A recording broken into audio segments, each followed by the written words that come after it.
Oriéntese. Programa periodístico de opinión desde todos los municipios de Antioquia. Un país donde el 70% de la población vive por debajo de los niveles básicos de la pobreza absoluta, ¿cree que puede encontrar la paz a través de una negociación? Si lo que está pactado se cumple, yo creo que se puede dar un gran salto hacia adelante, se puede generar una amplia plataforma desde la cual se puede comenzar a construir la paz, porque como dije hace un momento, las necesidades básicas insatisfechas y la deuda social por parte de un Estado cuyo bloque de poder dominante es absolutamente mezquino son enormes. Entonces esto no se va a resolver de un día para otro, por lo menos deben pasar unos 10 o 20 años para comenzar a resolver esa enorme brecha, por ejemplo, que hay entre la ciudad y el campo, no queriendo decir que en la ciudad las cosas estén bien. De hecho, el gobierno trazó una línea roja y no quiso tocar uno solo de los problemas urbanos que tiene el país, entre ellos lo de la miseria misma que hay en las ciudades que concentran alrededor del 70% de la población y naturalmente la mayor parte de los problemas y las contradicciones sociales que existen. Entonces pienso que si se cumple el acuerdo, si se da el cumplimiento de aquel principio de pacta sunt servanda, que los pactos son para cumplirlos, creo que se puede dar un gran salto hacia adelante, pero yo dudo mucho de que eso vaya a darse. ¿Quiere decir eso que ese 10% de la población que ha acumulado en este país, fruto de la guerra, fruto de muchas cosas, la gran riqueza, debe soltar parte de su riqueza para que este país adquiera cierto equilibrio? Ese es el deber ser, pero estamos muy remotos de que eso pueda ocurrir. Si usted analiza solamente el acuerdo sobre reforma rural integral, usted se da cuenta que nunca aparece el concepto redistribución de la tierra, que es una necesidad, sino distribución, porque se niegan de manera absoluta a tomar una sola hectárea de las que ya están en manos del latifundio. Aquí en Colombia nos damos el lujo, o se dan el lujo quienes tienen el poder en sus manos de colocar alrededor de 40 millones de hectáreas de tierra en manos del latifundismo ganadero. Eso es más de un tercio del país. Eso es una barbaridad. Yo he insistido mucho en que mientras en Colombia el índice Gini de la propiedad en el campo esté en el orden del 0.89, ese es el reino absoluto de la desigualdad. Eso no sirve ni para que se desarrolle el capitalismo. Entonces esos son asuntos que tienen que cambiar. Usted me está hablando de 40 millones de hectáreas.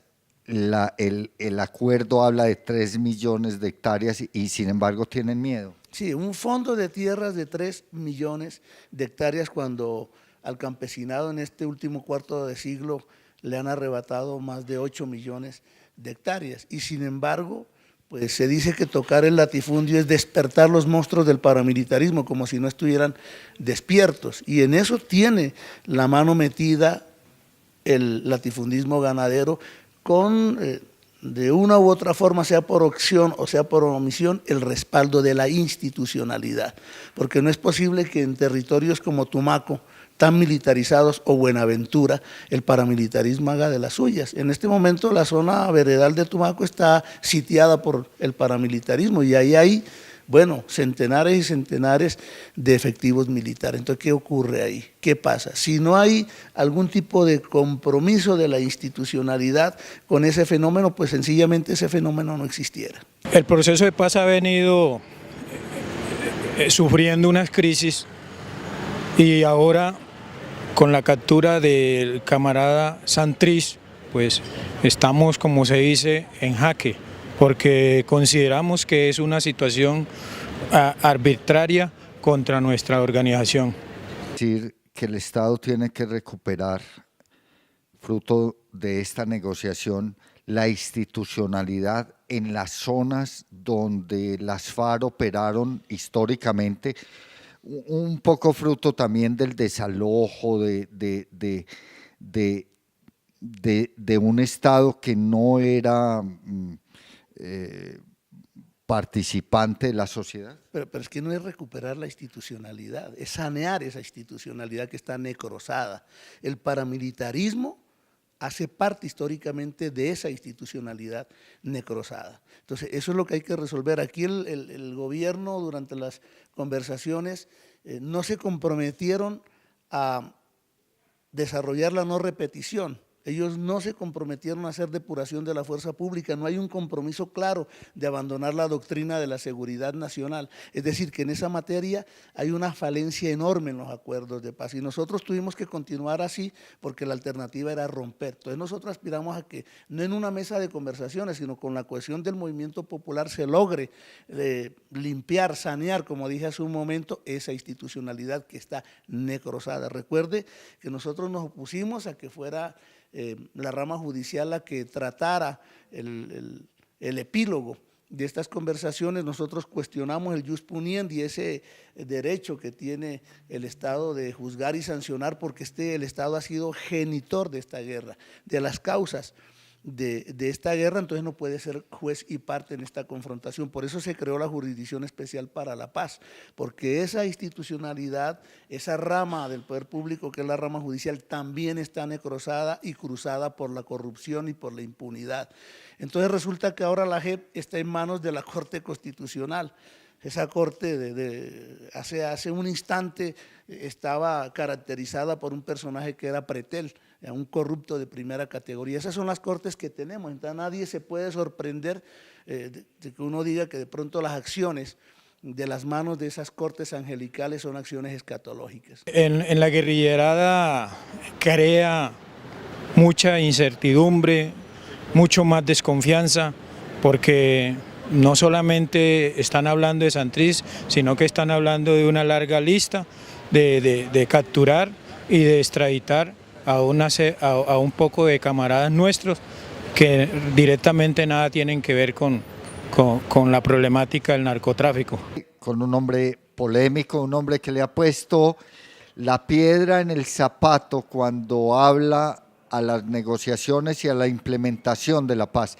Estamos hablando de las negociaciones y estamos hablando de un Estado, él lo dice, colapsado, un Estado que tiene un cáncer. ¿Cuál es el cáncer, comandante, que tiene este Estado? El principal cáncer que tiene este Estado es la corrupción.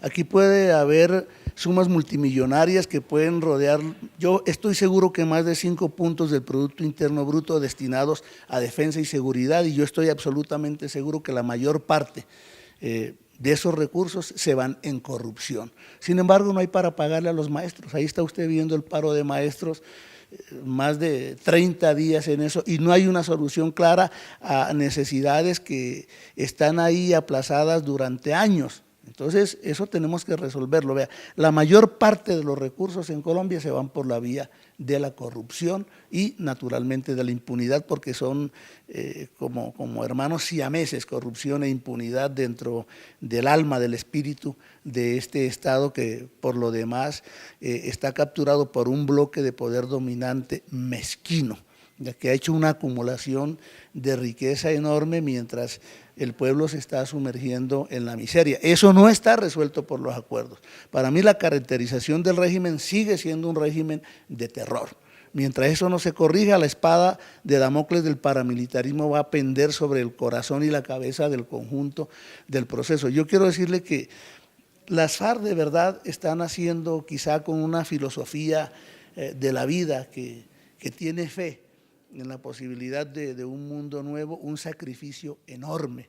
Me parece que están arriesgando un capital político muy grande con un Estado que le ha mentido históricamente al pueblo. Todos los compromisos que se ha hecho, no el gobierno Santos, sino todos los gobiernos que representan a este Estado que estamos caracterizando como terroristas, han incumplido los compromisos que han hecho con el movimiento social. ¿Qué es lo que nos da garantía de que este compromiso sí se pueda cumplir si ni siquiera los campamentos de las zonas veredales y los puntos veredales transitorios de normalización se terminaron de construir y ya el diadema 180 llegó y pasamos por encima de él sin que se hayan resuelto los aspectos básicos para el proceso de reincorporación? Aquí todavía no se ha titulado, aquí todavía no se ha distribuido, aquí todavía no se ha restituido ni una sola hectárea por cuenta de los acuerdos de paz de La Habana. Lo han incumplido en la implementación, en todo lo que tiene que ver con la implementación de lo acordado, de lo pactado, de lo firmado.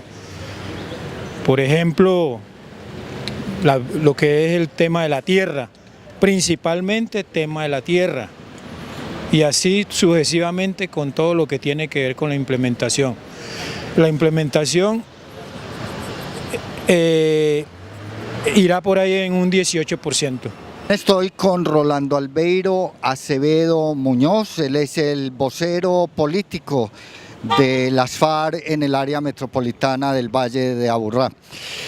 ¿Qué piensa de esta situación que se ha desencadenado a partir de la decisión de la Fiscalía General de la Nación? Pues una situación lamentable en momentos donde haya habido un incumplimiento casi total del gobierno a los acuerdos que se pactaron en el Teatro Colón y que se depositaron ante la Corte Internacional en Berna. Es bastante lamentable que a un esfuerzo como el que se ha hecho de paz en todo el tiempo que estuvimos en diálogos en La Habana, Cuba, pues vaya llegando a este punto, que se vaya sumiendo en la desesperanza, porque el pueblo colombiano tenía cifradas su esperanza en este proceso de paz que se estaba iniciando. ¿Esto cómo modifica la voluntad que ustedes han tenido y lo que firmaron en los acuerdos de paz con el gobierno colombiano? La voluntad nuestra sigue siendo férrea. Nosotros seguimos empeñados en que la solución al conflicto social armado que se presenta en Colombia es el diálogo, es por la vía política, es por la vía civilizada. Nosotros tomamos la decisión de hacer dejación de armas y hacer el tránsito a la vida democrática, a participar en las reglas democráticas que hay en la sociedad, participar políticamente. ¿Genera esto desconfianza de la gente que entregó las armas y que se encuentra hoy a la expectativa de construir su futuro? Pues la gente tiene muchas inquietudes, porque es que nosotros nos ha tocado casi que con las uñas hacer posible lo que se ha ido avanzando en este proceso.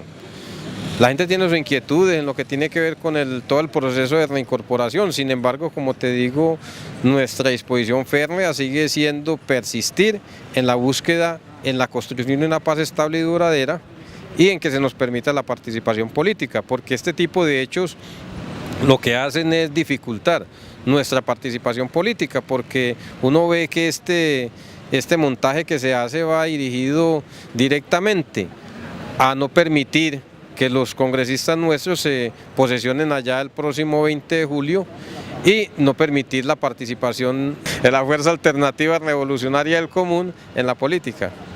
La Fiscalía ha presentado unas pruebas que ya están legitimadas por la opinión pública. ¿Usted por qué está hablando de un montaje? Pues no creo que la opinión pública legitime pruebas, porque eso es un proceso jurídico, eso toca es allá dentro de lo que es el ejercicio, digamos, de la presunción de inocencia, lo que es, digamos, los derechos que le asisten a la persona que es privada de la libertad, los derechos de la defensa. Entonces yo creo que eso es algo que está en este momento allá en los estrados judiciales, le corresponde, digamos, al abogado de Camarada Santrich, que es Gustavo Gallardo, de la Fundación Lazos de Dignidad, quien está al frente de eso, que conoce más de las pruebas que están presentando y cómo controvertirlas en un juicio que nosotros exigimos las máximas garantías para eso y que debe ser de conocimiento precisamente de la Jurisdicción Especial para la Paz. ¿Hay desesperanza en la militancia de las FARC por este hecho? No creo que desesperanza, yo creo que la desesperanza más en el pueblo colombiano, que ve que con este tipo de hechos todo lo que se pensaba en que era posible construir rápidamente una paz estable y duradera se vaya, digamos, atrasando, se vaya aplazando debido a este tipo de decisiones. ¿Cómo afecta este hecho las negociaciones que se están dando en Quito con el ELN?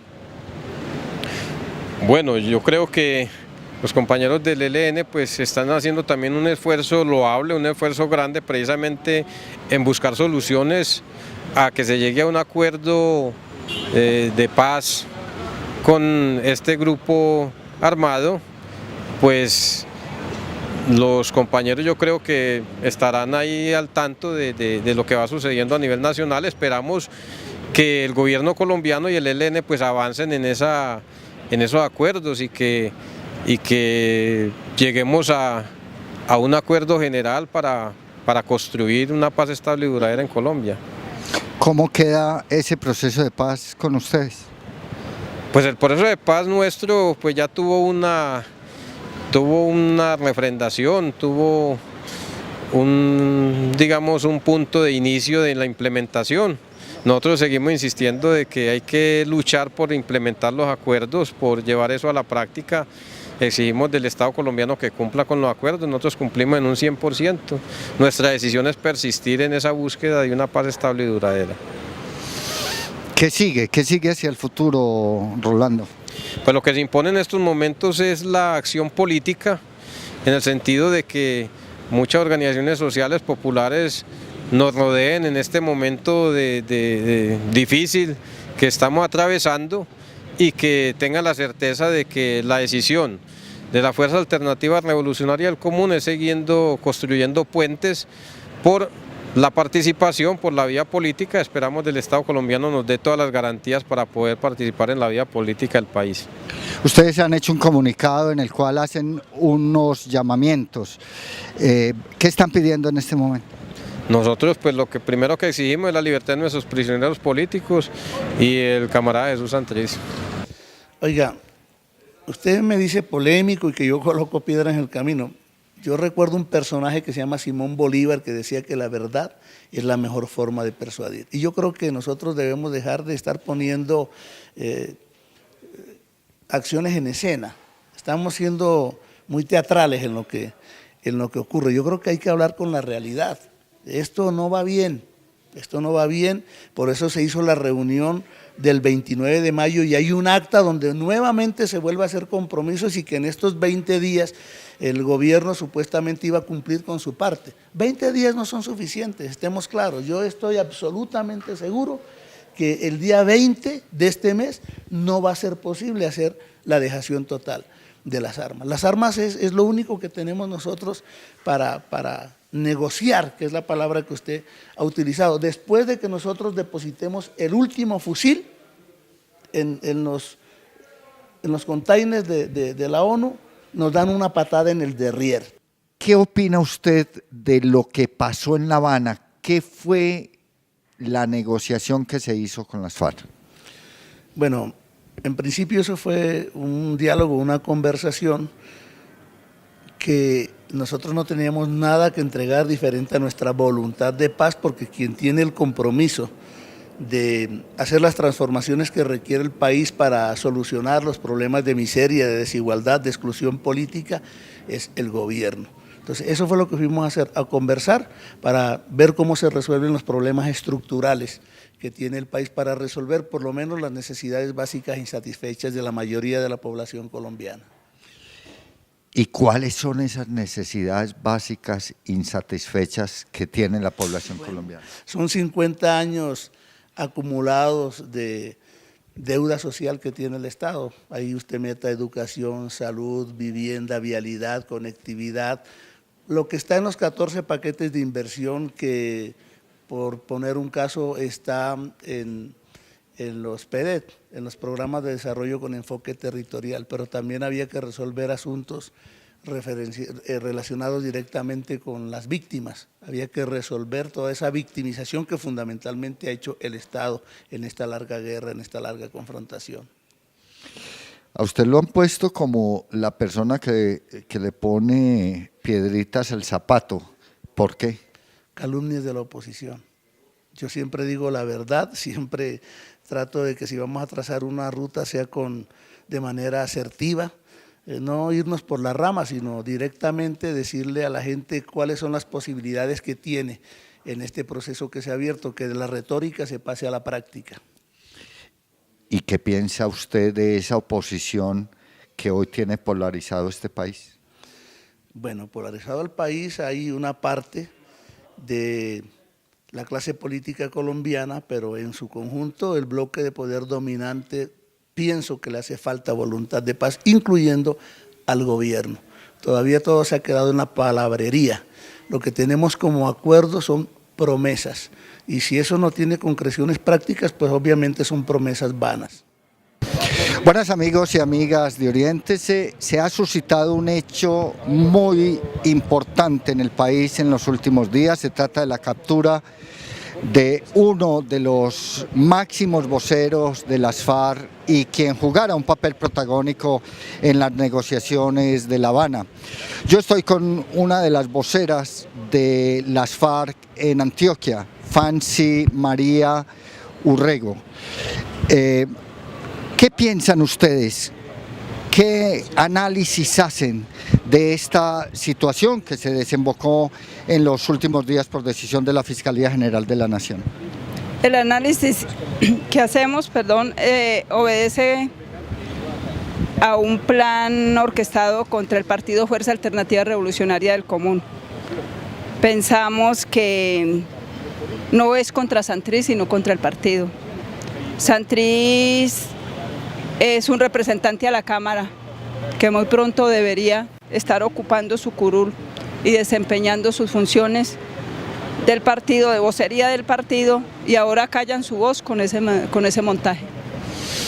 ¿Eso en qué modifica la decisión que ustedes tomaron y que firmaron con el Estado colombiano y con la comunidad internacional?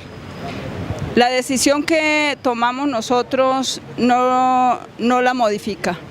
No la modifica desde el punto de vista del compromiso, de la palabra empeñada, con la pedagogía de paz que debemos hacer todas las personas reincorporadas, sobre todo los liderazgos del partido.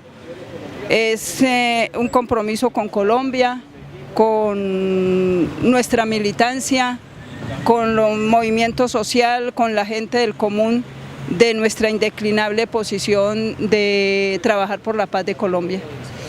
¿Cómo se siente la gente que está en las zonas, que vive en esas zonas y por supuesto que hoy temen porque en cualquier momento su libertad puede verse cuestionada? La gente en general está indignada por lo que acontece con Santrich. Pero esa indignación no se expresa en rebeldía contra el proceso, sino que lo que ha ocurrido es que la confianza poco a poco se va acabando, cuando pues esperamos que no se trate de un acto de perfidia contra el partido, que pare allí y que cuanto antes le den libertad a Santrich. Creemos en lo que él nos dice, tengan la certeza toda la militancia que soy un revolucionario y no un narcotraficante y estoy siendo víctima de un montaje. Le creemos a Santrich y esperamos que la Justicia Especial para la Paz cumpla su papel y se respete el debido proceso con el compañero. ¿Cómo modifica esta actuación de la Fiscalía las posibilidades de paz que se están dando en Ecuador con el ELN? Pues eso es un mensaje, podemos decirlo sin ninguna timidez, de que es un mensaje bastante malo para el ELN, porque está pasando a mayores el incumplimiento. Se está tendiendo una cortina de humo ante el escándalo de desvío de dineros para la implementación de los acuerdos. Se está tendiendo una cortina de humo para no reconocer la participación política plena de nuestra militancia, porque lo que acaban de hacer es impedir que Santrich exprese su voz en la Cámara de Representantes. ¿Qué sigue hacia adelante? Lucha, unidad y lucha por la implementación, por los derechos y por las libertades políticas, por la participación política del partido en términos, en igualdad de condiciones de otros partidos. Amigos y amigas de Oriéntese, hasta aquí este programa. 3 cosas fundamentales a partir de este evento que por supuesto pone en crisis el proceso de paz con las FARC. El primero es que empieza a haber mucha desconfianza por parte de la militancia que conserva su voluntad de dejación de armas, de reinsertarse a la vida civil, pero que ve con preocupación su futuro. El segundo es que hay un incumplimiento de los acuerdos por parte del Estado colombiano. Y el tercero, por supuesto, es que esto genera una expectativa muy grande, a un mes de que se cumplan las elecciones en el país, de cuál será el futuro del proceso de paz con las FARC y del que se está negociando con el ELN en Quito, en Ecuador. Hasta el próximo programa. Las armas es lo único que tenemos nosotros para negociar, que es la palabra que usted ha utilizado. Después de que nosotros depositemos el último fusil en los containers de la ONU, nos dan una patada en el derrier.